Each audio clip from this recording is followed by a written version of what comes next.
long ago, our ancestors sacrificed their children to the leopards. The souls of the children grew inside the leopards until the leopards became human. We were gods then. We are an incestuous race. We can only make love with our own. Otherwise, we transform. And before we can become human again, we must kill.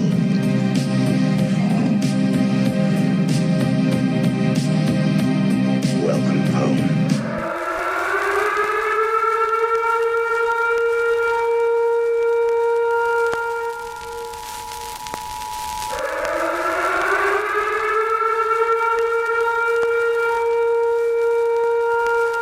This is the emergency podcast system. This is not a test. Movies are bombing all over the country. They are posing as movies you already know. They may already be in your theaters, your neighbor's home, or even your own. Do not panic. Specialists have been dispatched. They will help you identify these pretenders and defend you against this invasion of the remake. Please stand by for further instructions. Welcome to the Invasion of the Remake podcast. Of course, I'm your host, Jason Bishop, and with me are my co-hosts, as always, Sam Stepanenko. Hello, hello, hello. And fresh from Calgary Expo, me and Trish did it up over there. Trish Coughlin. Yeah, we had fun there. It was good. Yeah, we didn't actually hit any panels. No, we didn't. Well, we tried one, but it was just packed. Yeah, that was the Jeff Goldblum panel was just out of control. Everybody went into the like 3 panels early, so they were at like the Once Upon a Time panel, and they just weren't leaving. No, because they didn't want to miss Jeff, I guess. I don't think I've ever missed a panel. I think I had to stand outside once to watch William Shatner. Yeah, I had to go into a separate spillover for Leonard Nimoy. That's the only time I've had to do that. Yeah, we didn't get to do that, but got lots of cool commissions. And got to talk to a lot of great artists and writers in comics. So that's my jam. Fun fact: went outside shopping yesterday, and I bought frames for all my stuff. Oh, nice! I thought we were going to do that together. What the hell? I'm gonna get you. I happened to be out. I was on a roll yesterday. Fair. Jay and I were working. I was at my shop doing Free Comic Book Day. Nice. You're listening to this. You've missed it. Sorry. But it happens the first Saturday in May, every May. And it's a big comic event. It happens at your local comic store. Nice. If they're cool, they are participating. Look forward to Halloween Comic Fest. Will be the next kind of similar event happening. And that's the Saturday closest to Halloween. Ooh, and I was also going to tell you, okay, so I may have framed these right now, but since I've started buying stuff... This is just the first time. I've introduced her to original artwork now, and another dangerous rabbit hole to go down. Oh, Trish is doomed. Oh, completely. Looking at my apartment going, I'm just going to have to move somewhere bigger. Yeah, I came out of that show with 13 pieces. Fantastic pieces. That were commissioned, and I think 2 more that I bought the original artwork for. So 15 pieces in total. Mm-hmm. And if you've ever seen Jay's place, there's no room in the main level, so he's now... Yeah, it's there's a little bit on the stairs now. I actually started decorating the big-ass wall in my bedroom that was just a big-ass wall. That I'm like, I'm never in here. Who gives a shit? But now I wake up and I'm like, everything takes me longer because I'm just looking at stuff.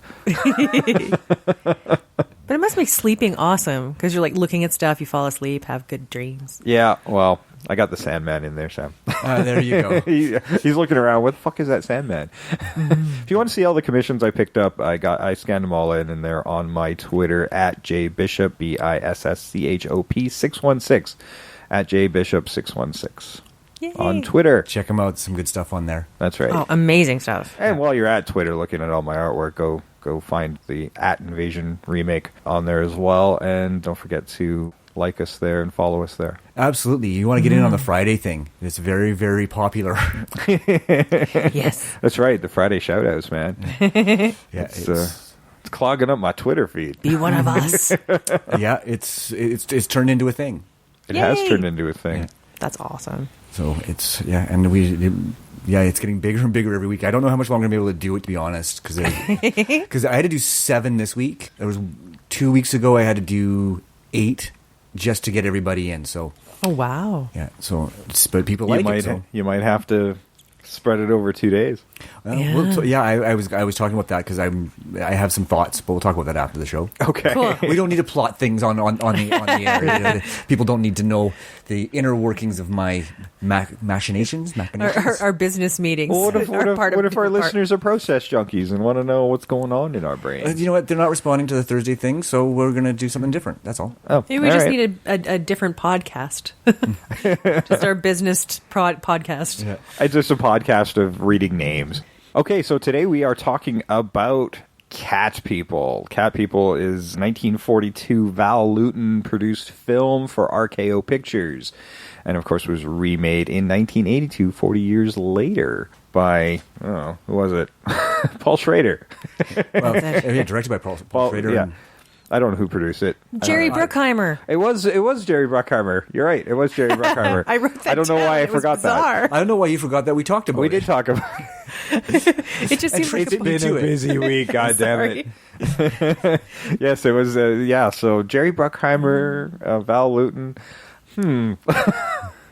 I mean, God knows it didn't watch like a typical Jerry Bruckheimer movie by No, any it stretch did not. of the imagination. Well, we were talking last night after I watched it, and I said it felt like a Ken Russell film in a lot of ways. It really does. Yes, to the point where he thought it was a Ken Russell film. Yes, absolutely. Yeah. He's like, "Hey, this will be great for the podcast. It's a Ken Russell film," Part of which and I'm like, "It is not a Ken Russell film." Yes, I felt kind of dumb. it's part of the visual of a Ken Russell film, but a lot of it is like I did write a line down like, how naked is this movie? Yeah, very Ken Russell. Yeah, super naked. Yes, There is a lot. It was an erotic, a horror thriller. It actually says erotic fantasy right on the poster for the thing. Oh. One of the stars, John Hurd, didn't even want to sign on because he thought it was a porno. well, it's verging on softcore for sure. Yeah, in fact, Malcolm McDowell didn't want to do the film initially either because he said the original wasn't that good. Good for him because he Yeah. wasn't wrong. It has been preserved. Both movies, when I look up the reviews, it's very divisive. Yeah. And I'm interested to see what side of the fence you guys sit on for both films. Oh, I think it's going to be a pretty interesting discussion today. Yeah. Because I Yeah. can already tell that you and I differ in some respects. But one more bit of trivia about the nudity in this movie is Natasha Kinski shot the scenes for the nude scenes, but then asked that they don't be used, but they still used without her. Yeah, it doesn't sound like they used as many as that were shot. Yeah. So I think... Oh my God! How much did they shoot then? I don't know. I don't know, but they really wanted her naked a lot apparently. Well, it sounds I like don't blame them. all the time. If that's all there's Was maybe there- 4 scenes she's not naked. Was there an actress in there that had a prominent role that didn't get naked at some point, or at least topless? Yeah, no. Yes. Annette O'Toole was topless. Sorry? Famali, the Oh yes, Famali. Oh, yeah, you're right. She didn't. Because, we'll get into her she was in a prison second. jumpsuit at one point. That's- Famali. It's actually lowercase female on IMDb. Like, there's no accents or anything. They just call her female. I'm like, well, and they Famali. explain why her name is what it is, which Yeah. I did appreciate. why? Why? Because her mother couldn't decide on a name for her, so they just called her Just female, female. on the Yeah. birth certificate. Yeah, and then her auntie couldn't speak English very well and pronounced Famali. it Famali. Yeah. The French Nice. New Orleans thing. Yeah, which hey, it worked for me. It was unnecessary, but it There's a worked. lot of unnecessary weird in there, but that's kind of Yeah. fun. That kind of keeps the movie going, I guess. Yeah. Well, at a lot of certain point, I respect. think I might have blocked that out because I was just thinking famali, like in tamale. That's how she explains her pronunciation. So yeah, there you go. So that's probably did stick in your brain.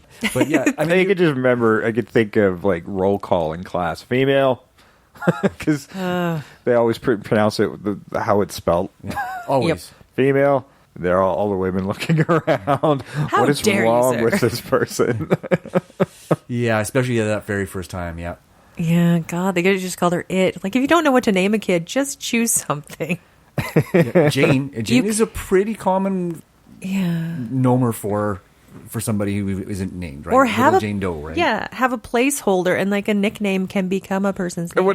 You're just looking around the doctor's office and the delivery, and you're like, "Oh shit, stethoscope. No, that's terrible. Needle. Cesarean. No, Cesarean. God. Oh, Darn. Nightgown. Scapula. I don't know. Actually, that's a pretty good name. Scapula. Save it for your kids. I think it's more of a boy's name. Scapula. Hey, it works. That should be in the Your movie that we were Yes. talking about. This is my son, Scapula. So cat people, to bring it back to cat people, Segway just ran out the door and down the street. So much fun. As I said, this was an RKO picture, and RKO was in trouble right around now. This movie really saved them. They commissioned Val Lewton to do a series of horror movies for around $150,000 or less. And this movie did come in under budget, believe it or not. I can't believe it, actually. At $134,000 was what I found on IMDb, but I saw somewhere else it was 141, was a little closer to total. So and the gross, there seems to be a big dispute over how much money this movie made. Most of what I'm seeing was around $4 million domestically and another $4 million abroad, around $7 million, and some places just say $4 million in total, which is a huge take. And yes, that would definitely save a studio. Yeah. As opposed to there's a historian who was doing some digging and said around 534,000. I don't know if that's much less and would not save a studio. Well, maybe back then that'll keep you afloat. Yeah, for sure, because it's definitely not a bomb. This could be a fascinating thing to look at for like accounting purposes. This movie was re-released in 1952 as well. So if you start adding up all the totals and accolades and stuff this movie got. Yeah, exactly. And maybe the original gross was around that 500,000 and then when it was re-released, that's where all those extra numbers start coming in. Maybe. It's entirely possible. But yeah, the fact that this movie was dropped into the National Archives as a film of cultural value, I think is what they call it, kind of baffles me. It baffles you, but I think the reason, and I was looking at it, is sort of, it's not so much the story of this movie, there's some of the visuals of this movie, I think, kind of the use of shadow, the way it's sort of creating tension. I believe that's where it is. Because they don't have the budget that the popular monster movies at Universal would have been having at the time where you were seeing the monsters. They had to use the shadows to create tension and suspense throughout this movie, shadows and sounds, and this I think was where the Luton bus was first invented. No, that's not a scream. It's a bus. It's a bus. It's a bus. You got to write. But they call it the Luton Scream. No, it's called the Luton bus. Okay, that's why I called it a bus. For some reason I thought you get on the bus. You get on the bus. You ride the bus. It takes you nowhere. Well, it's about the screech of the bus stopping, standing in for the scream or screech you're expecting. That's why I thought the Luton bus is the building of tension, which is dissipated in a moment of startlement. It's the jump scare. It's kind of the jump scare, but you're expecting something else to happen, and you're expecting. Like in this movie, the big example is the running in the park and the stalking of Irena on Alice. And you're hearing cat noises and roars, and Alice is getting really freaked out, and then the bus honks its horn as she's damn near runs into it, and that's the startling moment. It's not the moment you're expecting. You're not. You're expecting an attack. You're expecting attack, and then something else happens, and then it dissipates what you thought you were going to be doing. So right at that moment of the highest tension in the scene. Do you think because this came from cat people, how it became sort of a trope later on that like a cat jumping out at a moment of high tension just became the thing? There could be a certain nod. Yes, certainly, yeah. And I love the fact that they did use that exact scene in the remake. Yeah, there were a few scenes. The remake's quite a different movie, but there were definitely some scenes lifted directly from the original film. And I should probably tell you who's in it. This movie was directed by Jacques Tourneur. If you remember, we talked about him on episode 111, Night of the Demon, when we remade that movie. So go check that out. It was a cool movie. IMDb rated this movie 7.4 out of 10. And Rotten Tomatoes was a whopping 93% critic score with more average 73% audience score. So a whole lot of people liked it more than I did. Yeah, I was like, that seems really high. I mean, from a filmmaker standpoint, there's a lot in there I like. It looks fabulous. Yeah, Oh, yeah. both these movies kind of have a slow, dreamy quality to them. The movie was written by DeWitt Bodine and starred Simone Simon. What a cool last name. Huh? She was Irina Dubrovna Reed. And we'll get into that. She marries the lead character, which is Kent Smith Oliver Reed, which eventually they wind up having to. They use the first names in the remake, but change the last names because Oliver Reed wound up being a real person. Yeah. It's almost like they manifested this guy. I think he was a real person when this movie was made, but he wasn't a real actor. He yet. would have been like 5. They would have known who Yeah. he was. Yeah. Yeah. He was alive, just not. Yeah. Tom Conway was also in this movie. We talked about him in episode 103, 101 Dalmatians. I'm going to be doing a lot of this today. Yeah. Oh, yeah. There's lots of connective tissue. He's in there subtly in 101 Dalmatians as a voice, but he's a voice on a TV in the animation. Anyway, go listen to the episode. Jane Randolph played Alice Moore, and again, Trish and I talked about her in episode 60, which was... Oh, God. She's going, yeah, but I'm like, do you know? I'm trying to think. Is it Abbott and Costello? Yes, Abbott and Costello meet Frankenstein. Yes. I was thinking, like, there's monsters in comedy. And I was like, which one was that? And Jack Holt played the Commodore. And that is all the people that got credited. Everybody else that only got one line, they got screwed. Because there were a lot more people, but nobody else got credited. No. Not even the lady I who guess said, the budget wasn't in there for another line. Yeah. even though they spoke. Yeah, well, the mystery lady, that's in both movies. Yes. Yeah. The creepy cat lady. Maya they call her. Sestro. Yeah. Yeah. And I mean, the lady they cast for the remake was freakily similar to the woman who was in the original. Like, Yeah. did they get the same damn lady? Did she not age? She is a cat person. She is a cat people. That's why She she is- said my sister.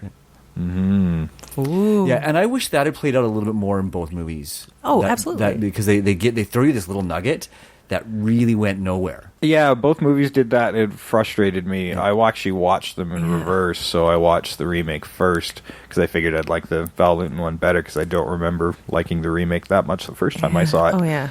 Turns out I don't like the original that much either. Well, the movie's called Cat People. In the original, it is It's Cat Person. Yeah. It is And in the singular. remake is Cat Couple. Although, No, they go back to the beginnings and how the people, Yeah. the cat people, But and their ancestry, right? I don't count flashback because that doesn't mean those are the people who are in the movie. they Like, do at talk. that I don't story. know. I think they talk about the lineage, and I'm going to assume the leopard in the original in the cage was a person that never got changed back. Yes. I'm just going to assume that because she's just obsessed with it Yeah. through the whole movie, and I'm going to run the trailer for that, catch the audience up because or go gotta watch know. hit pause, go watch the movie. That works too. Yeah, it's not very long. Yeah, No. it was 70 minutes. It's Yeah, but public domain. 73 isn't it? minutes. 73 minutes. 73 minutes. Well, RKO Pictures isn't around anymore, so unless somebody picked up the library, yeah, I guess it's probably. Well, I think it wasn't public until domain. the 90s. There's something gone with the copyright of it, wasn't it? Or am I thinking of a different movie? You might be. I I was doing a lot of research and got into a hole again. fair enough. she just rabbit holes all over the place. You need some cats to kill those rabbits. I'm like a dachshund. I just keep going into the holes looking for badgers. All right, here's trailer for 1942 Cat People. Across the centuries comes this exciting story of a modern girl cursed by an ancient legend. The legend of the cat people. Women whose kiss means death, whose love turns them into vicious, snarling beasts of prey.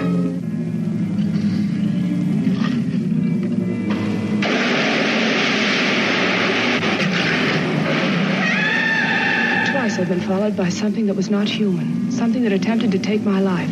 I believe that was the cat form of Irena, Why should she wish to harm you? because I'm in love with her husband.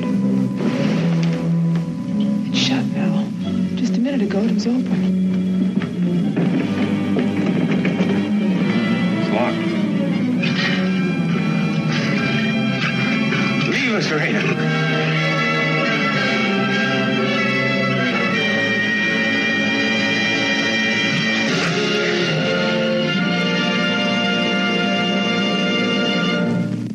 that was 1942. Cat people.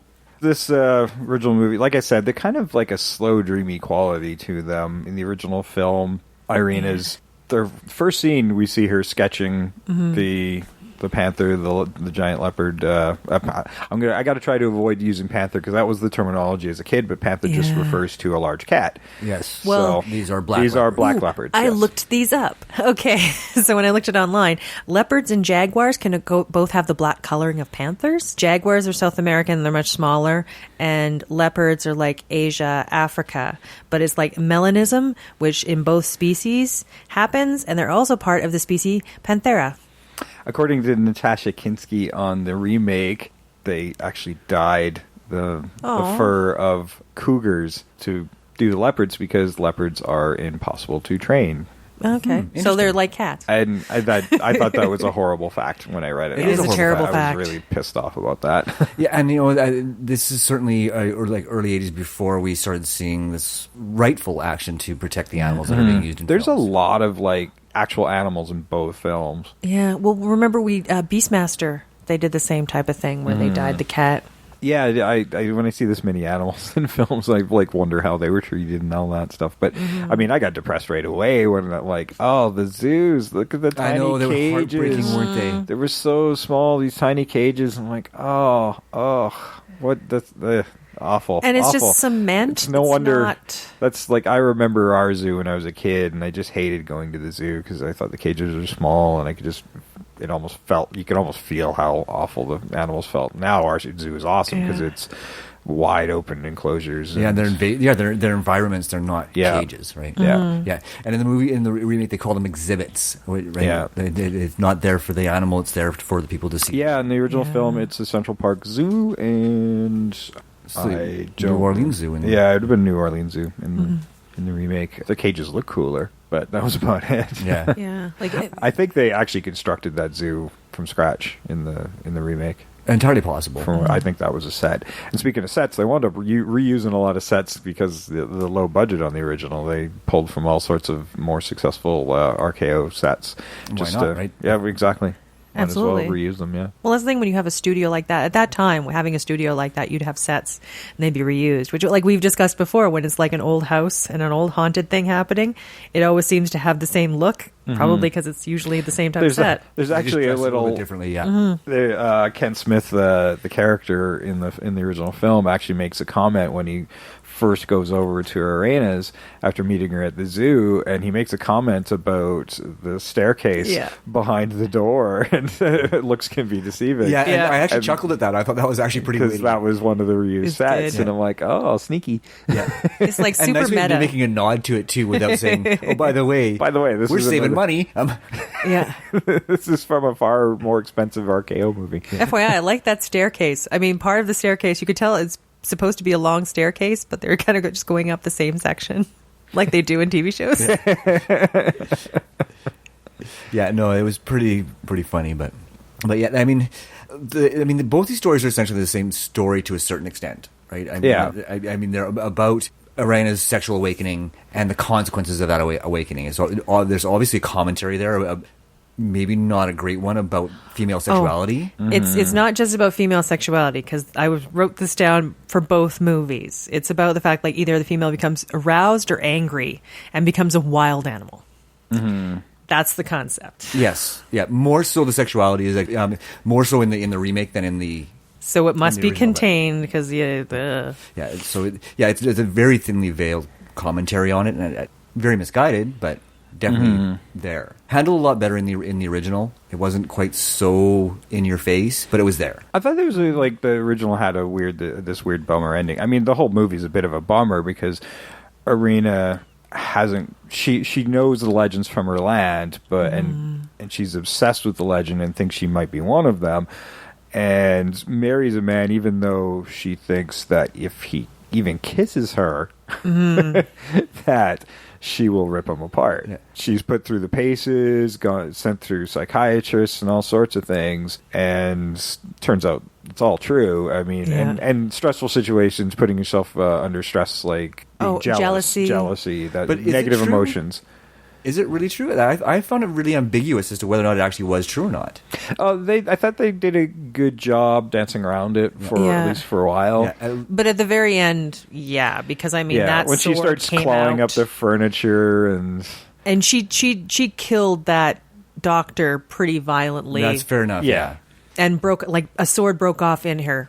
That's it's hard to come back from. Oddly enough, in a later RKO movie, the actor comes back As the same doctor. As the same doctor. Yeah. It was originally scripted as a different doctor, but because of this movie, nice. they just changed and gave him the same name as the one in Cat People, despite the fact that they died. And he actually does make a reference to a psychotic patient who thought she was a monster. Yeah. Nice. Yeah, no, There actually is a Little bit sequel of to world this as building. well. yeah, Curse of the Cat People. Yeah. From my understanding, Curse of the Cat People was more about Alice and Oliver as a couple. They do get together at the end of this movie. They are plagued by the ghost of Irina. Ooh. I have to just check that out out of curiosity. Bit of a twist on the original story. I mean, you're moving from cat people to ghosts. You know what? I know the word. I can say it in my head as soon as I try to put it out my mouth. Nothing. Anthropomorphic. Yeah, it didn't do so much. Anthropomorphic. Anthropomorphic. There we go. That's the way it's That's said. the one. And anthropomorphized. I was almost there. Yeah. Yeah. No, I can say it in my head. It's a tough one. It is a tough one. It's a tongue twister. Yeah. I can only say it the once. I can't do a sequence. Yeah, but I'm going to keep trying. One of these days I'll get it right. You just gotta do it the once. You don't have to And do it a lot. until then, Jay and Trish can mock me. Oh, well, we're not mocking you. It's a hard word. It is a hard word. Jay's still going to mock me. Of course I am. Okay, then I'm not mocking you. It's a hard word. I'm acknowledging it's a hard word because I had a little stumble there myself. Yeah. So, Yeah. I'll still make But fun yeah, of it. switching from cat people to ghosts is a bit of a yeah. weird transition. But at the end of this movie, she goes back to the zoo, releases the panther that's in there, which just is. I didn't quite hit get by that. a car right away. Yeah.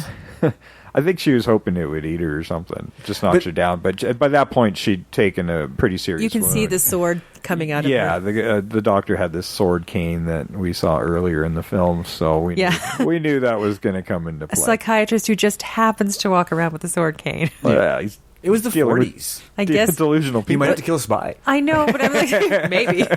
Or maybe the psychiatrist himself is paranoid and delusional. Maybe. Maybe. There's an interesting story there. Maybe we'll work that Ooh. into the remake that should be coming out 2022 because that's 40 years later. There you Yeah. go. Right? So, and I know they're talking about it, remaking it again. So, Well, there was talk in 1999, but Yeah. I haven't heard anything up yeah, there. it probably has died on the vine, but I'd like them to follow the 40-year cycle and maybe see Yeah. one for 2022. It'd be kind of fun. That would be fun. And keep it ambiguous. Like, that was part of the joy of, like, the beginning of the movie. You there don't was know. a remake envisioned for 1999. Yeah, that's what Trish was just saying. Yeah. But yeah, it clearly didn't proceed past thoughts. Yeah. Yeah, I think both movies have a kind of a weird bummer ending. Oh, I actually find the remake far more tragic. Oh, it's awful. Me too, because I think Irina's in the remake has given up on being human. She's realized love isn't working, and because procreating with a human just turns you into a cat, Yeah. and then you want to tear them apart, and your brother's now dead, so there's a whole incest thing. Which, yeah. We will get into in a sec. And so she's like, has sex with Oliver one more time, gets turned into a cat, and then she wants to be free. He puts her in a zoo. Yeah. And when he goes to feed her meat, she doesn't rip his arms off. Like, Yeah. honestly, I'd be pissed. Yeah, well, she wanted to be free. Like, you'd dump her in Africa or something or wherever, but you throw her in a cage the tiny little cage in your zoo.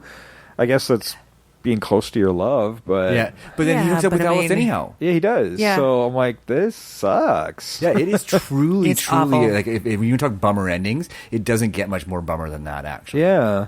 Yeah, like, I mean, yeah, she wants to be a cat. Let her be a cat. and I know that the first time I saw this movie and every subsequent time I've seen it, every time that ending just makes me go, oh, that's just not good. If Yeah. you love someone, set them free, damn it. Literally in this case. Yes, Exactly. I mean, and the fact that she, even as a cat, she makes a concerted effort to get away from people so that she can avoid killing anybody. Just indicates how much she does not want to be the same as the rest of her race. Yeah. Right? Unfortunately, she does end up killing the caretaker at Oliver's cabin. But I think it was one of the things where her cat nature got so out of control that she couldn't stop, and he was a crime of opportunity. Right. Primal instinct. Yeah. Yeah, she couldn't do anything about that. Yeah. And she put him in a tree, as they can do. Yes, actually, quite frequently do, apparently. Yeah. I did like the little cat tree that they had in the dreamy sequences. Yes. Mm-hmm. Yeah, that seems like that sort of tree imagery happens quite often in some of these movies. Mm-hmm. Like, for Black Panther didn't have like a tree in it. Yeah, less incest though. A lot less incest. A lot less incest in Black Panther. Oh, okay. Here's. Well, you make it sound like. Well, I guess it is kind It's of all super about incesty. incest. But it could be. I mean, they say it outright, right? And it's like for thousands of years it's been going on. And there's a couple things I need to say about that relationship. Okay. Fire away. I knew you'd have a lot to say. I do. Okay. They talk about how like they're siblings. What is the age? And they never actually met before. And they never met. Despite, when they say she hadn't, but then they talk about memories that they had. So she was able to remember juggling with him. They hadn't met as adults, is what it was. They were separated after the parents died. When she was only 4. He was 10. Okay. I don't think that's the age difference. Because when I look at Malcolm McDowell, I'm like, he's got at least 12 years on her. Sam and I actually talked off air about Malcolm McDowell's always looked old. He's always looked old. Always. Yeah. Even if he's seen in A Clockwork Orange, he looks older than his character's supposed to be. Only his hair color changes. Yeah, Alex is only supposed to be 17 years old, and Alex in the movie looks mid to late 20s already. Really? I would put him at like early to mid 30s at in least. Cat People? Yeah. In Cat People. Yeah. But that's Malcolm McDowell. He isn't. He doesn't Absolutely. Look old. Like their parents took a big break between these kids. Yeah, but no, I mean, their real age difference or the appearance, they're only supposed to be 6 years apart. Okay, well then that was a very bad casting decision. He didn't age gracefully. No. He just what age was he when they did this movie? Like 1982? He would have been... Clockwork Orange came out in 72, 74? Early to mid 70s, yeah, I think 74. I can't remember. So that was 20. But yeah, he was in his early 20s, his, so he's close to 30. He's probably in his 30s. Early 30s, yeah. Yeah, probably, still looked older than early 30s.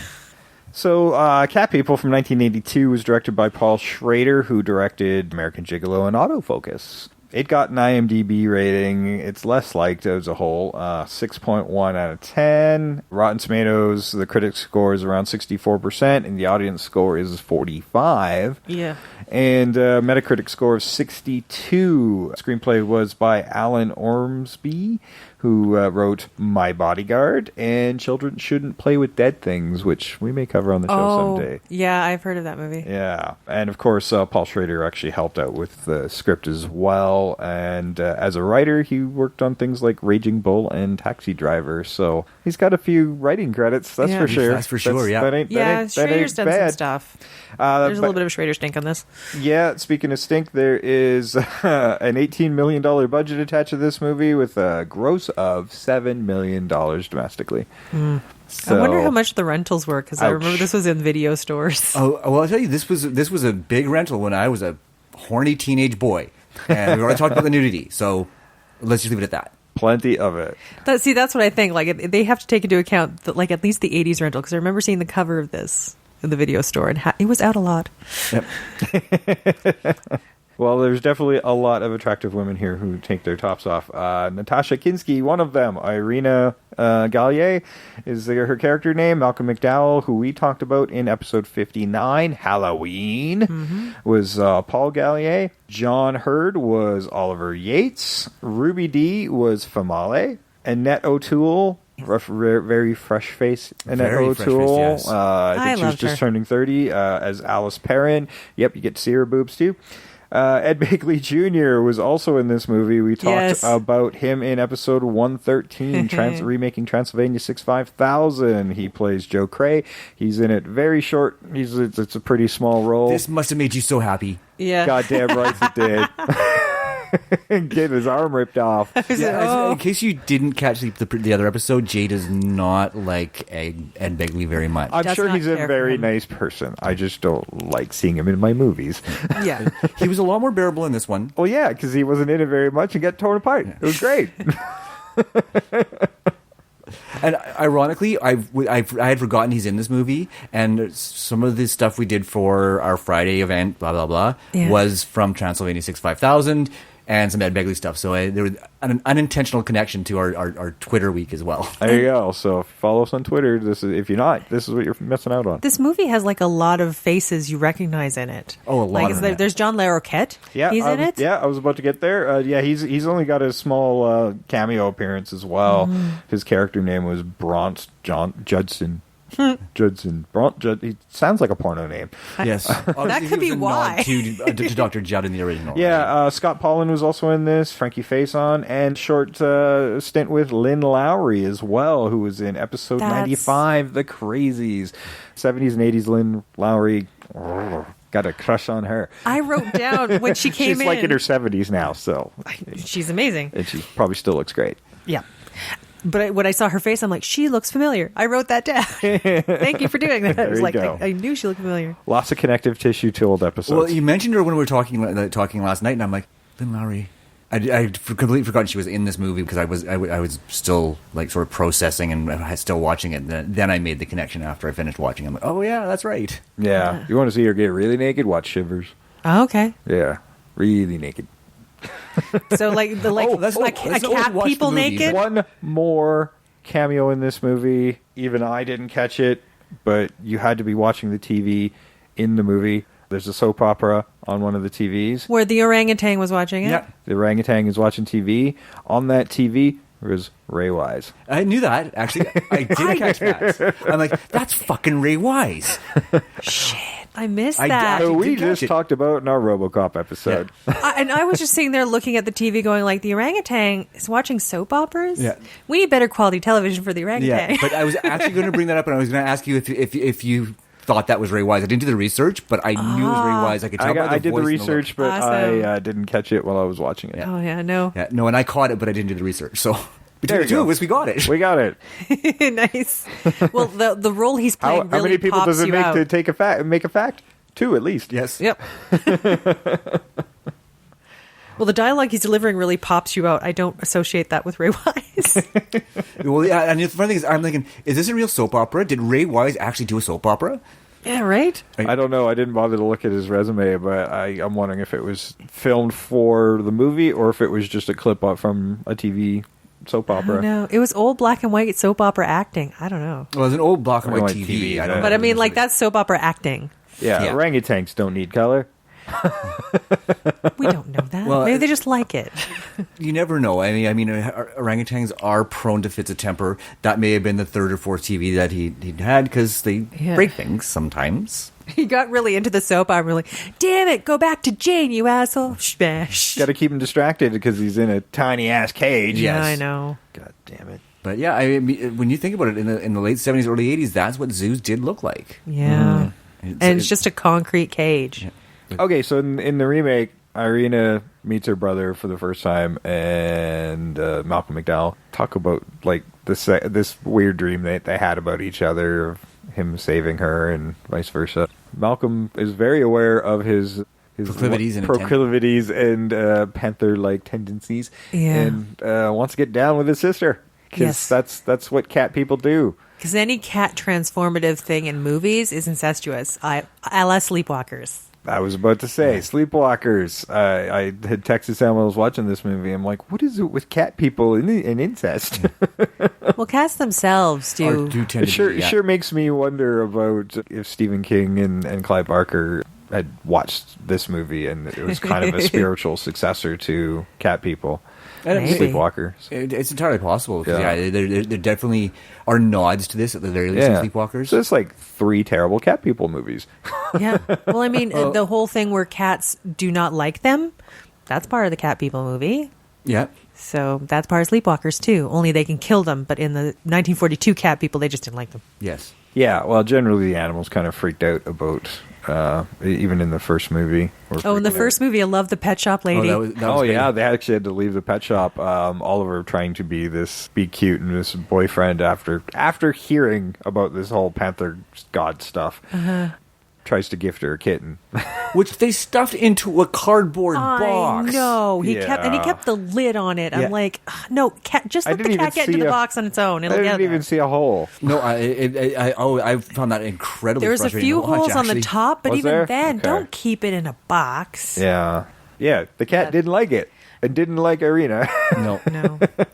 There's a few cats in this movie, though. I was like, this cat has a lot of kitties in it. I was like, oh. Yeah, I didn't really like Irina either. I actually, she was by far the weakest point of the original for me. That little girl voice, when she was supposed to move into that menacing mode, it just didn't work for me. At no point did I feel menaced by her.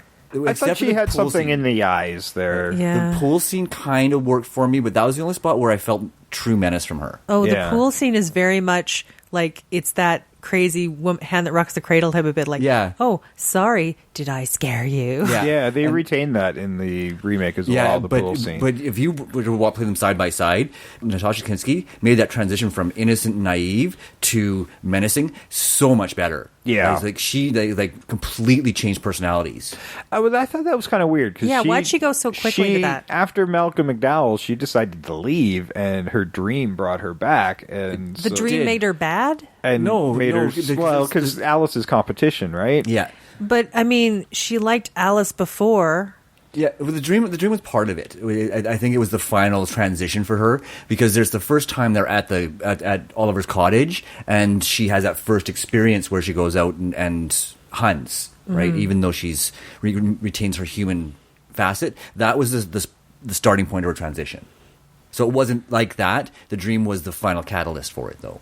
Okay. Yeah, I didn't get it. It was clumsy. There's no question it was clumsy as the way it was handled. The dream sequence was kind of cool, but her transition was not as well handled as it could have been. It didn't give you the right keys to see where she was actually transitioning into the predator that she truly was. Right. Yeah, that wasn't handled well at all. Well, let's run the trailer for the 1982 remake, starring Natasha Kinski, Malcolm McDowell, John Hurd, Ruby Dee, Annette Toole, and a whole bunch of other people. So we will be back here, and we will talk more cat people, incestuous cat people, right after the trailer.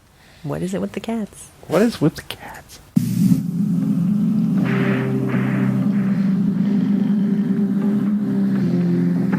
What did they tell you about me? I knew I had a brother, but I was only 4. I used to fantasize about you when I was in the orphanage. Yes, I had the same dreams. These eyes so green, I can't stand I didn't think you were ready, but you are. I knew it when I saw you with him. Your whole body burns. I'm not like you! You tell yourself that it's love, but it isn't. It's blood, death. you've been so long, and I've been putting on fire.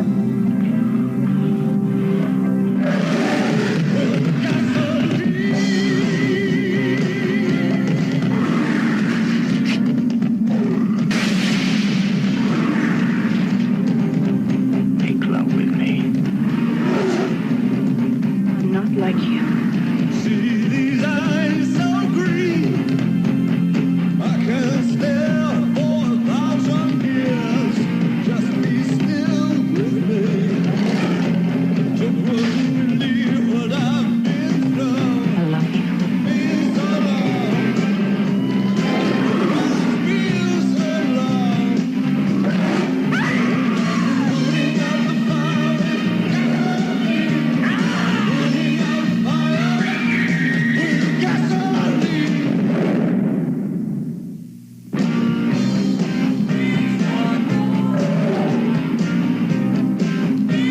It's been so long. I've been putting out fire. All right, let's talk more cat people.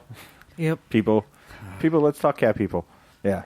I mean, we're hacking on the remake, but I still There's a lot to like about it, Yeah, actually. I mean, it's clumsy now. Like there's parts of it that there are whole parts that could be cut out to make it flow It's better. so long. It is. Like It's a full 2 hours almost. But you It know is what? very long. I thought the first one was long at 73 minutes. Yes, the first one was agonizing. I really did not enjoy the first one. Yeah. See, I didn't mind the first one. What I'd hoped more from the first one was that more psychological. Is she really this crazy? And it's not what I got. Yeah, no, I see, and I would have liked it if it was more ambiguous. I would have liked it if it was more ambiguous than it was. Like, was she crazy or was she really a cat person? Just to make it more psychological because it didn't quite work either way for me. Because when you bring in the psychiatrist, that seems the way you're supposed to be going, right? Yeah. Mm-hmm. Like I said, it looked good. Visually, there's a lot to like about Yeah, it. no, from a filmmaking standpoint, and I think that's why it got preserved. And the Luton bus moment, that was something new in cinema, a new way to build tension and deflate it. Yeah. Overall, it's a kind of a slog. It is kind of slow. The one thing I really did like was at the end of the movie when she was dying, the way she curled up her fingers and spread them out almost like a cat paw. I liked that. Trying to show because they find a panther dead, Yep. not her. Yeah. But they do see the sword. So that was kind of cool how they did it. And I mean, we actually see a physical transformation. The special effects in the remake are actually pretty Yeah. stellar, Especially for for 1982. 1982, yeah. And for the part where in the original when she's sort of transforming with the doctor there, how they sort of just intimate that that's what's happening. I kind of like that where it becomes like kind of blurry, everything darkens on her, and it gets sort of sparkly. I was like, okay, I kind of like that a little bit. Yeah, I mean they did a great job of suggesting things in the original, but yeah, on the whole, I just found that the storytelling was clumsy. I mean, I just didn't find her particularly engaging. But I liked Oliver. I loved Alice. Alice was by far my favorite character. Annette Oh, O'Toole? Alice is great. Or in both movies. In both movies. Yeah, I liked her in both movies Yeah. as well. I mean, Alice was kind of skeevy because Oliver was married and she waits until after he's married to tell him that she loves him. And Yeah, but I mean, here's the deal. Like, she might have really had feelings for him and didn't. Like, they might have known each other for a long time, and then she's like, God damn it. Like, maybe she could have told him because maybe it felt safer since he was married. She didn't have to. It's not really putting yourself out there if they're already married. yeah, but it's also a shitty thing to do to a guy who just got married. Yeah, Yeah. well, and the marriage isn't going well. Like, Yeah, they it still seems haven't opportunistic to me. consummated it. He can't even get a kiss out of her. Yeah. She's not going to see the shrink like she's supposed to. So there's a lot of frustration on his part, and things aren't working. Well, And he's telling her things that he probably shouldn't be Did telling you her. think in the original there was something weird with the doctor? Yes. Like, he's telling He's an her unprofessional doctor. Yeah, he's telling her that, you're bridging on psychosis and might have to be committed. He actually tells her husband to commit her. But doesn't he also say once you commit her, you can't divorce her because you can't divorce an insane person? He recommends divorcing her, but when Irina comes to confront him, he seems almost very sexually aggressive with her. He really is. I'm like, wait a minute. So you were just trying to get him out the door to get to Irina? I'm like, this is... I think that's exactly what he was doing. Fascinating levels of stuff in 1942. Yes. Yes. Of fascinating levels of inappropriateness. I believe that was exactly what he was doing. Yeah. Which also brings me to the other levels, So I didn't feel too. too bad when he got his ass torn apart. Oh, absolutely. The other levels of it too is when the doctor's interacting with both women, because he talks to Alice about what happened at the pool as well. Oh, it's just your fear. You're just afraid. And then Alice pulls out, well, then look at my robe, dickface. How do you explain this? And yeah, as evidence starts showing up, that people start believing. But the women are hysterical until that point. They can't possibly be Yeah. right. Yeah, and I mean, it was 1942, and certainly women were not treated with the respect that they still aren't treated with today, but at least they're headed in the right direction now. But But it was just really funny when she shows him the robe. He's like, oh, well, maybe I might be wrong. Yeah, you might be wrong. yeah, I found him to be a really annoying extraneous character in the original movie, to be honest. Super skeevy. Yeah. Like, you talk about Alice being skeevy. He's skeevy. Yeah. There's like the remakes, such a roller coaster, and in a lot of respects, a boring, really straight roller coaster. Yeah. It's more like the teacup ride. Yeah. Well, But, they capture Malcolm McDowell in his cat form, and he's really hostile. it's because he killed a hooker. Yeah. And Well, no, he was almost chased killed the a next Why one. he didn't change back is because Oh yeah, she got away. Yeah. And it was trapped in the room. Lynn Lowry managed to get away. That's awesome. right. That's right. And it wasn't until he kills Ed Begley's character that he can actually transform back to a person. Yeah, and Which how they were going to escapes. put it down, but it managed to escape before that happened. Yeah, because he was able to transform finally. Yeah, he has to. The rule is you have to kill after to turn back to human. Well, and then there was the whole weird thing. Like, I don't know, like the John Hurt and like the Oliver and Irena relationship in like the remake. It's sort of weird to me. Like, he first sees her after the zoo is closed, and he chases her, and she jumps into a tree. He's like, "How'd you get up there?" Completely I'm lets not it go. going to hurt you. You were just out there sketching the cats. It's like, I Yeah. just wanted to see what you were doing here after hours, kind And of then thing. they go He's up- the curator of the zoo. Yeah, then they go out for dinner, and then then she's moved in with him. Like, it's Yeah, at least they explain the passage of time in the original. This one happens. it seems seemed to like happen in really a week she goes from living with her brother to moving in and living with this much older man. Yeah. Well, part of it was to get her away from her brother because True, but- Famali's been arrested because For collusion, she's yeah. for collusion of Yeah. all these murders around this cat. They think it's kind of a ritual cult killing of Yeah. some sort that she's involved with. She's very aware of, and it might even be one of their race. Who knows? Who knows? They never really explained that, but yeah. No. Yeah. We I wish do. they'd We gotten do more know into others that. are running around because the person in the diner. Yes. Yeah, I wish. So, See, they it's in definitely have both to get into movies. that. And that was frustrating because somebody's like says sister and like, okay, that's great, but Yeah, like we it don't know should- who you are. That person has to come back. Why they don't come back boggles my mind. Yeah, that one bugged me too. Both times I thought they'd fix that in the remake. Nope.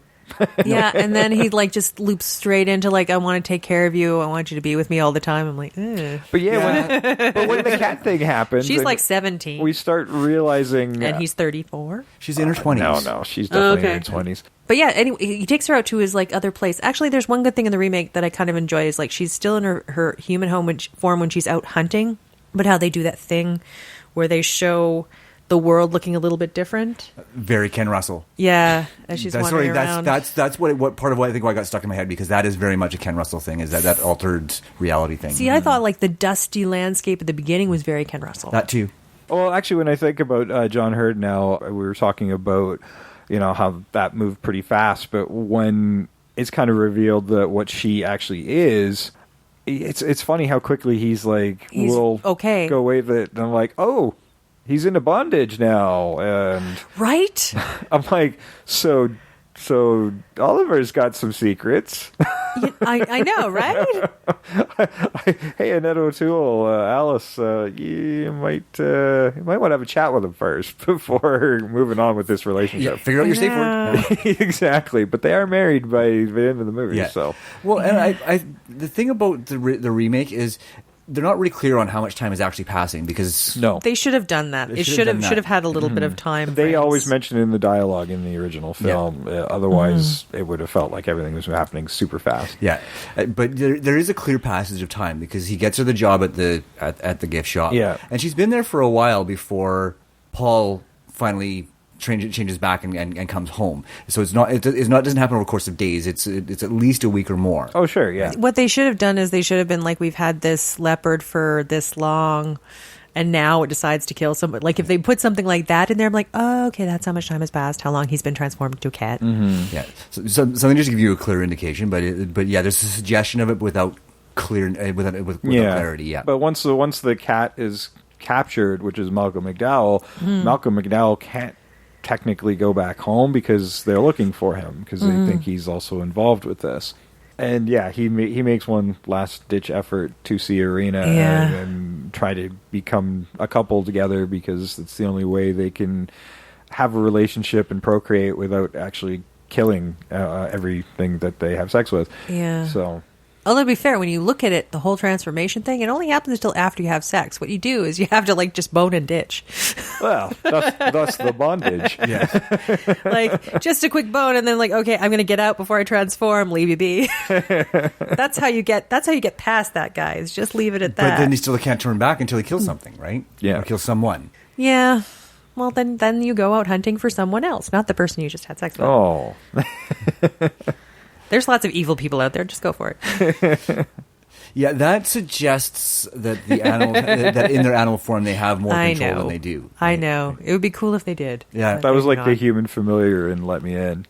Ooh, there we go. There you go. We talk about that in another episode. This movie has so many. It's plug day on Invasion of the Remake. Well, it's not our fault. This movie has tons and tons of connections. Yes, it does. It really does. Like I said, I still enjoy the movie, but it could have been a good 20, 30 minutes shorter. Yeah, They I could mean, cut out some of the it's so long. It's so long. But the park scene is still there. Like the Yes. running in the park Yeah. scene is still there. The pool scene is still there. the bus scene. The bus, bus scene. I have one more thing about the running scene, the park scene. How long is Annette O'Toole's run where she's in broad daylight running and then it ends when it's dark? She was running a long time. I thought the same damn thing. I'm like, Is she a marathon runner? yes. Like, did you run into another city and then run back?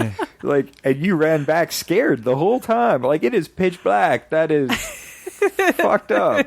A lot of time has Either passed. that or you're a really slow runner. I know. And they have that bus or train or comes right in front of her too, so you have that bit of a nod. Yeah.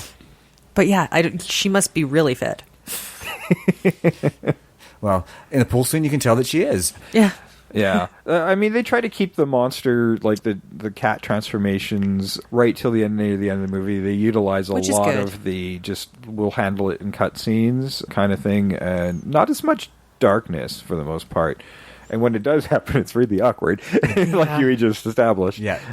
Yeah, okay, yeah, because I was But just like, it didn't get I think the cat transformation at the end of the movie though was very indicative of an American Werewolf Yes. in London. Like it had exactly right. that it established itself as one of the big ones. Actually, this is the same year as John Carpenter's Thing, which was another remake of an RKO movie, and both were bombs in the box office, although highly regarded later. Killed any ideas of any more RKO remakes for a good long while. Which is unfortunate because both these movies, and we've not talked about the thing, and we will when we decides we will. It will that's right. happen. It's like, earn it. It will do it, but everybody wants it so badly. I don't want to blow that big movie too early. So No, I'll know when it's right. Yeah. Yeah. I mean, we are into our third year now. Yeah. We're getting there someday. Yep. Yeah, but only when we're ready. Yep. Actually, only when Jay's ready. Pretty much. I think the thing will be like our podcast version of getting married. Like that's commitment. That might be our When Jump we the Shark decide. episode, actually. Because where do we go from there? It could be the last episode. Who knows? Ooh, there we go. Then That'll be you're- your clue if we ever do it. If I do it, the show might not be around much longer. I try to space out those really big remakes, the Yes. really Yeah. famous Yeah. ones, because there's so many other ones to talk about. Absolutely. And if I do the one everybody wants right away, you guys won't come back. So I want you to keep coming back until we get there. Yeah, and the Exactly. funny thing We're is, building towards it. I would hope that our audience is more interested in the sort of obscure stuff that we do because it's not something everybody knows, right? Yeah, I think, even though the original films for cat people is highly regarded, I think both movies now have fallen a bit into obscurity. Yeah. As to a of certain extent, late, yeah, because it's been a while. I think it's if you been a minute. mention cat people, they think of this remake rather than the original. I mentioned to a few people that I was doing this episode next, and they said, "Oh, what's the remake?" Because they thought the remake, the 1982, is the original. Yeah. So nobody even remembers the Val Lewton one anymore. Mm-hmm. But that's just younger generation. So that's also part of why we do this. It's a little bit of a history lesson, too. Yes, exactly. Yeah, and I mean, when the 82 Cat People came out, I did not know it was a remake. I didn't know at the time No, either. I think I did. Later on, I did. I mean, that's obviously I did at some point because I picked it for this thing without Yes. doing any research. I knew it was a remake. Yeah. I just back then I actually thought I'd seen the original, but I think I got it confused in my brain with another cat horror movie. I think it was called Black Cat, maybe. possibly. there is one called Black yeah, Cat. because I remember this kid pounding on confused a those door and this blood pouring underneath because they wouldn't let the person in because they were being attacked. And if they opened the door, then the rest of the family could also become victims. So they had to wait. And unfortunately, the person on the other side of the door is dying. I'm like, oh, that is just tragic. What a cool scene. So Yeah. I was kind of waiting for it in this movie. I'm like, nope. And it's right away when we opened up, I'm like, nope, this isn't the same movie. Yeah. This isn't what I thought was in my brain. Which is weird when you mentioned that there was a nod to that in this one of the Simpsons Halloween episodes with Goldilocks and the Three Bears, and like no, and then like blood comes underneath the door. Such a great visual. Yeah. Yeah. Yeah. Maybe we'll remake that movie someday. Yeah, why not? But yeah, I mean, the original, we hardly even touched base on the original because there's not much there, really. I mean, everything, all the key points are. And that's why we say it's so long, because it's just, it seems to do it all the time as we see everybody not believing or the marriage eroding. We barely see the wedding actually happen. They're actually at the reception. But Yeah. when we finally, I'm like, oh, they got married. I'm like, oh, they're at a wedding. Oh, they're at their wedding. Yes.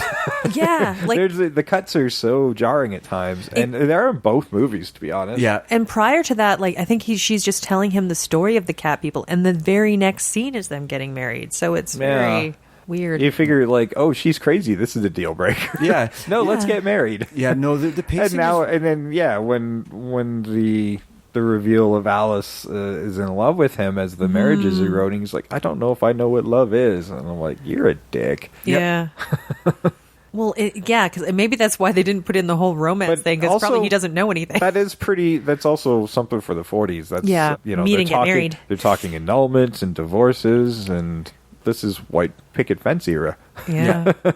Yeah, I mean, this movie was actually quite risque for the 40s. I mean, Yeah. I mean, Oh, yes. without showing anything or outright saying it, they were very There was much. a bathtub scene. There was a bathroom Yeah. scene. That's correct. Yeah, We get to see her back. that was pretty risque in the Ooh. 40s. Yeah, Pretty risque in the 40s, yeah. But I mean, but they covered. They really did capture that Yeah. underlying issue of sexuality all the way through the movie. They did that really well. And I think that's something that Paul Schrader really picked up on to Yeah. put those undertones in the film. Because Irina's like a virgin in the remake. Blew it up and Oh, wow, from yeah, undertones but to exploitation almost. Yeah, Yeah. yeah. No, I mean, I think that was the studio dictate. Yeah. Was we want an erotic movie out of this, and well, okay.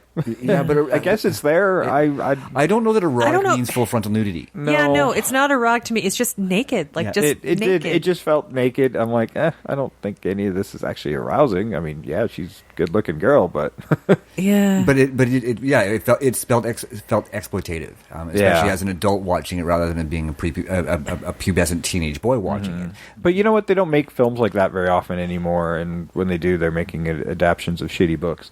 yeah. So Right, yeah, because Paul Verhoeven's not making movies like that anymore. no. Well, and it's sort of.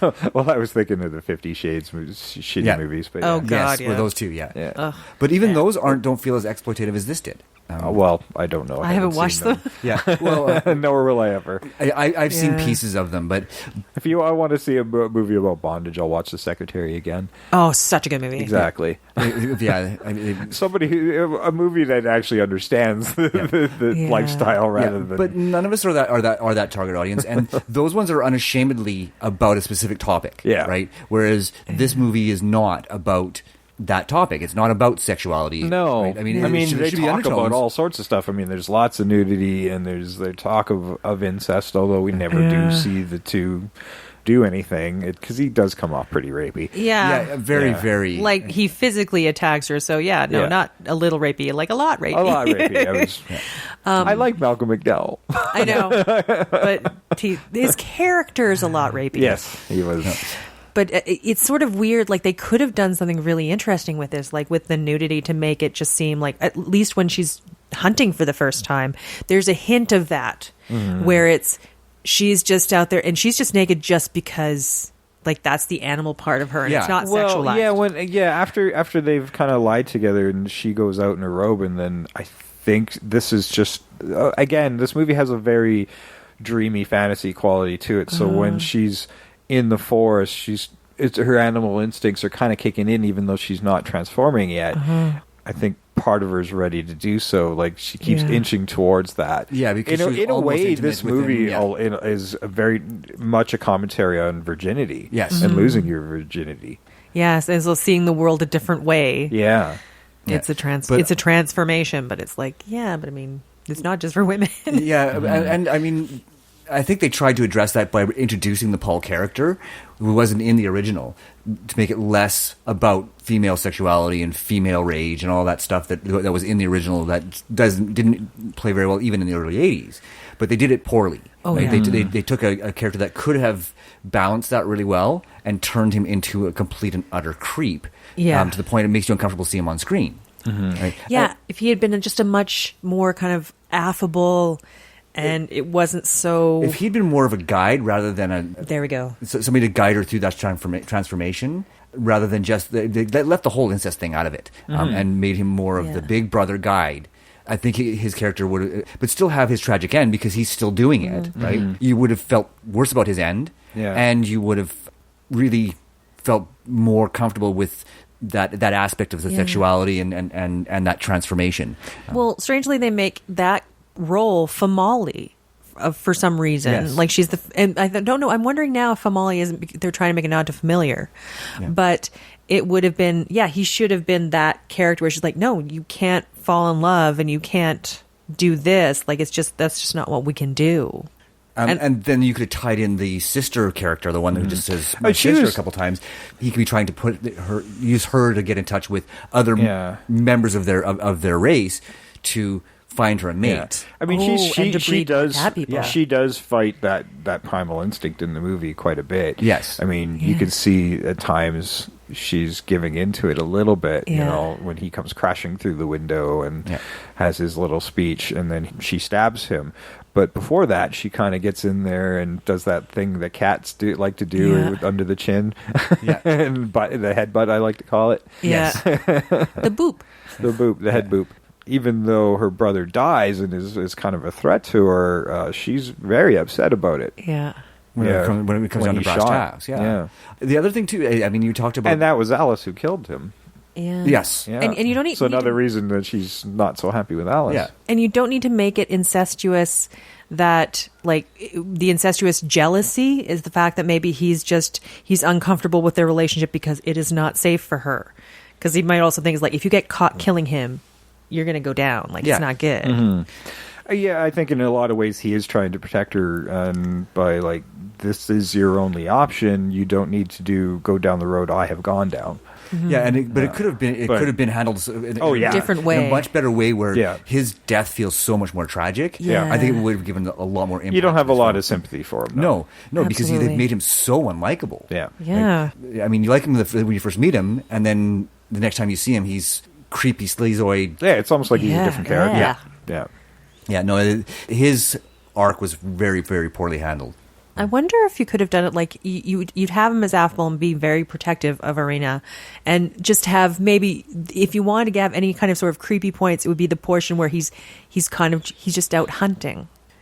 Is when he talks to the blonde. I look at that as where he's out hunting essentially. Yeah, and I think that I mean, they even make it clear that he's made a conscious decision to make use of a very specific demographic of women.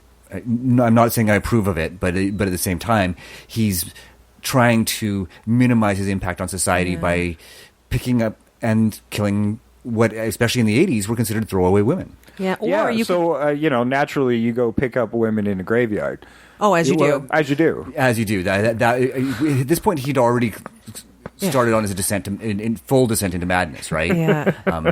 But up to that point, Nowadays, Granted, the scene right True. after that isn't any better with Oliver. No. He's like, "Hey, you know how you keep the alligators away by making love? Like, does that line work on anybody? Yeah, that's not really? and like with her brother, like what I would find interesting is you could make him kind of just bisexual for the purposes of hunting. Yeah, that I could mean, make it a really interesting story. It doesn't matter as long as he kills his prey. Yeah. Yeah, no, that could make for a very, very interesting remake. Right? But yeah, make his character likable but right up until the point you discover that he has been giving into these urges and killing people. I mean, his little abattoir down in the basement.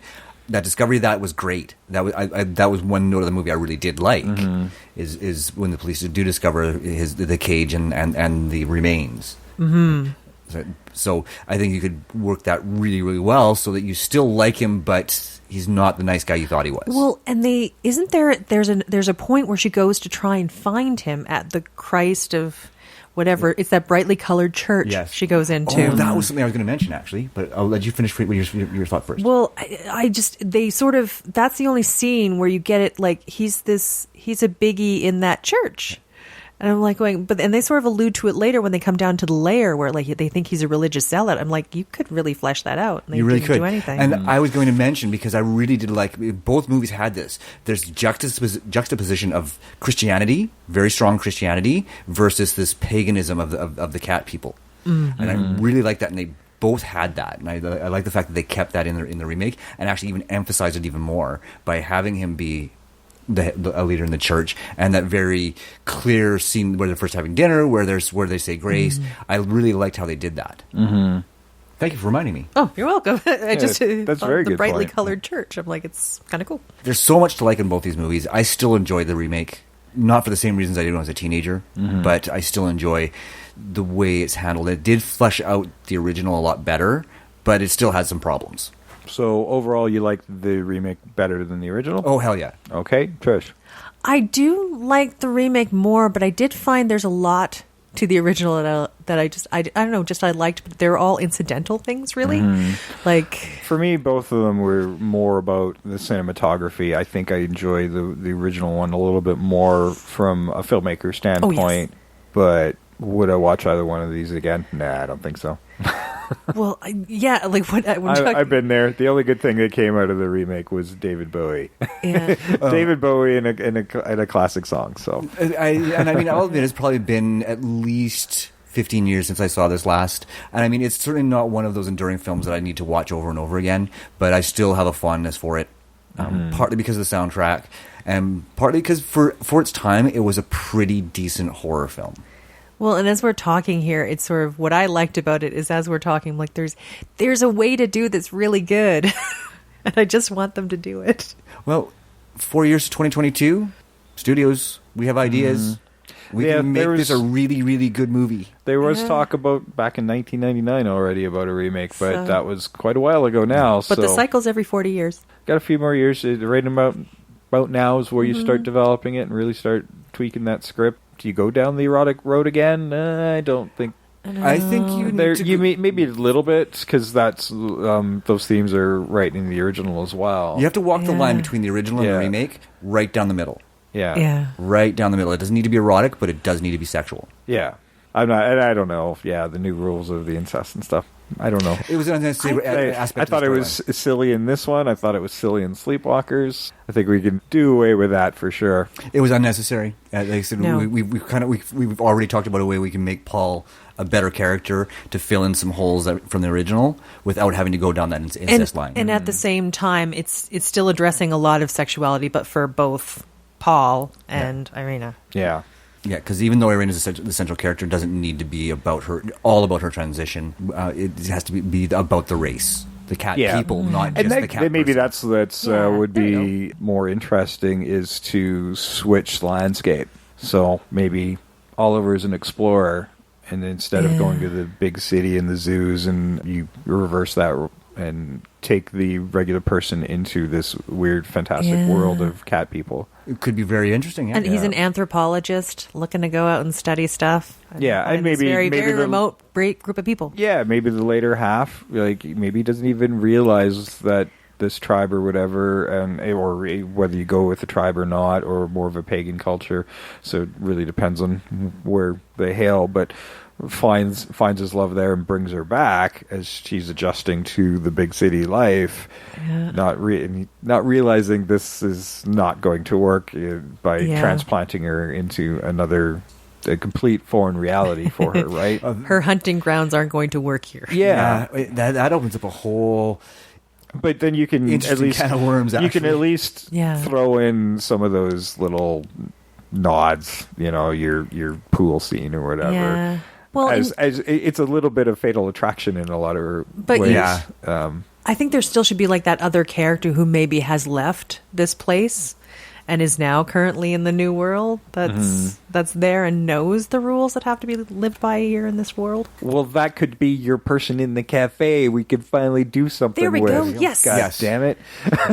Well, and have a my sister moment where she's like, yeah, okay, this is just how this works here. Yeah. Well, you know, they don't even have to be a sort of a like a primal culture. They could be a European village that, like a Brothers has a- Grimm old. yeah, right. Where they've kind of stayed stuck in the past, so it doesn't feel quite so weird. Because when you start taking They people- should be at least, very aware of what the rest of the world is. You can't take people out of a like. primitive culture into a No. new world and have it work. No. It's They clumsy. should be still interacting with the world Yeah. in a normal way. But they've insulated themselves because of like, who they are. yeah. It's like an Amish type of deal. Yeah. Yeah, like they've got their own little township that's just them. Yeah. Yeah. Yeah. And And they while keep strangers themselves are welcome, separate. they're not welcome to stay long. Yeah. Right. Oh, I like that line actually. That could be the line of the movie or the Oh man, now we're gonna cat have to make people. doormats. Strangers can stay, but they can't stay long. Yeah. Strangers are welcome, but they're not welcome long. Yeah. Welcome, welcome long. There we go.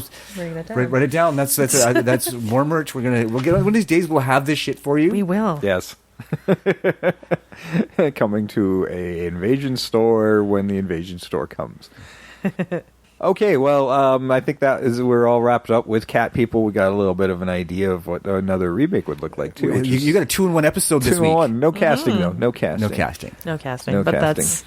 we don't know. This could be 4 years from now. There might be some great people who come out. Maybe I should have Maybe done some the movie. casting. I'd love to research all the boobs I need in this movie. Oh, I have to say, in like the remake where they have like the blondes boobs, I'm like, yeah, some good regular boobs. Yeah, it was 80s. They were. I liked that we weren't getting. It was a nice array The of missiles. sizes. Yeah, you had missiles, and then you had the more more smaller natural. natural. Yeah.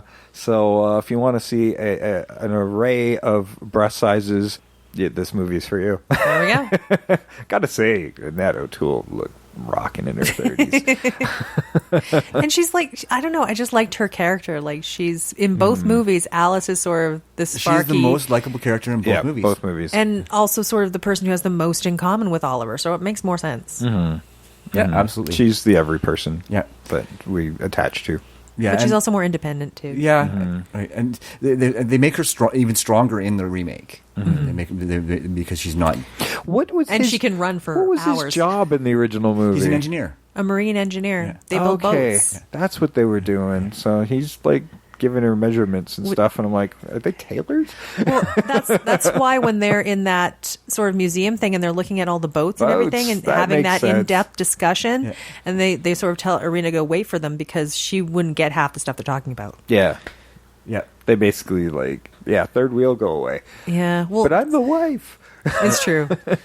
But at that point, they're like, you're probably going to be bored because we're going to do a lot of insider So talk. she really goes off the deep end after that. Yeah, yeah, and that is one thing they did do in the original a little bit better is they handle her transition from naive to angry, predatory through their own actions. Through their actions, sort of really did tell her story better in that sense. That was one thing that I have to give the nod to for the original. Yeah. All right. Well, that was Cat People. If you like this episode, please give us a 5-star rating and a short review over on Apple Podcasts and iTunes. You know, you can like us at a lot of places too. You can follow us at Invasion Remake on Twitter, Invasion the Remake, of course, on Facebook and Instagram, and Invasion the Remake at gmail.com. If you want to send us a nice long letter, you can send us your requests, your challenges. We do take some challenges. We're very picky about the challenges, so make them a good one. And we might do it on the air. State your case. State your case. And we'll take that into advisement. Or if you just wanted to discuss a previous episode, we'll be happy to correspond with you in all those places as well. Or if you have like some casting for cat people, or you know what you'd like to see in new cat people, who knows? Yes. Yeah, and we have. Do you want a calico cat person? Ooh, that would be awesome. Yeah. Yeah, we have a new follower on Twitter who's been like chatting our ears off lately. Yes, and Sweet. we love it. We love chatting with you guys. So Yes. please let us know what you think of the episodes. And if you just want to talk movies with us or whatever, we'll be there to listen. And we'll chat back with you. It's not a little peon talking to you. It's one of us. So It's usually me. And We Sam. can't hire anybody. It's pretty much me and Sam. I know. I'm bad. I'm looking to get more involved. That's right. Stop making posts about how shitty presidents and politics are, and start interacting with our fans. I will. It's more fun. It is far I'll more have to fun. say it is far more fun. Yes. Yes. You can also help out the show by telling your friends about the show, and you already know where to find us, but tell your friends where to find us. We are on so many platforms that I'm getting tired of listing them all. But, of course, Apple Podcasts, iTunes, Libsyn, Stitcher, Google Play Music, TuneIn Radio, Player FM, Blueberry, Audio Boom, Spreaker, and iHeartRadio, and, of course... Frickin' YouTube. That's right, we are on YouTube as well. It's just a picture with our audio, but that's fine. This episode probably won't be there. This episode might not last long because of the damn David Bowie song in the trailer. But So if you're listening to this on YouTube, enjoy while it's there. I mean, I always can contest it and say, hey, commentary purposes, and I'll usually win. Well, I always win, but I get tired of doing it. So if you want to catch the episodes, some episodes like this one may not be there very long. So make sure you listen to them right away. If you are on YouTube listening to us there, be quick on the button, and the way you can do that is by dinging that bell to activate the notifications when a new episode arrives. And you are getting them 2 days later. Yeah. All of the podcast providers get them on Tuesday, but YouTube drops on Thursdays. Might be another reason to switch. And the full libraries are out on our podcast providers. And I'm slowly getting rid of the problem children on YouTube. Nice. So the full library isn't there, but we're going to try to keep as many as possible. So I will keep... Yeah, we don't want to deprive you, but That's right. we might have to. Yeah. But it's not like But it's I will keep gettable. fighting with YouTube to keep as many on there as I can. Yeah. But you can still find them.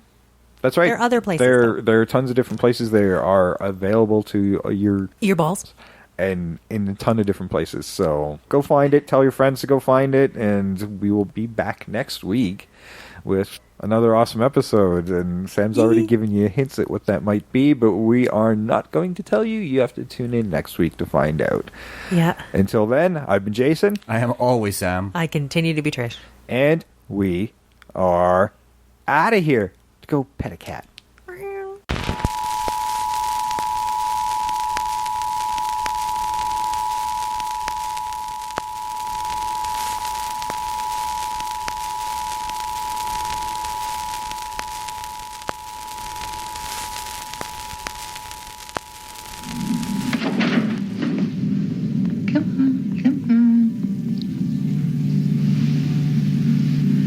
Come and lie next to me. No.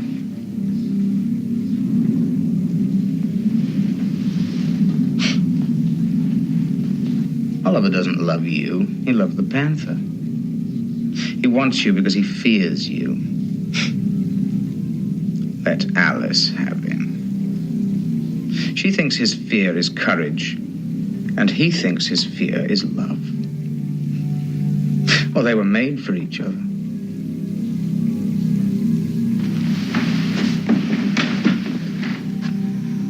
So were we.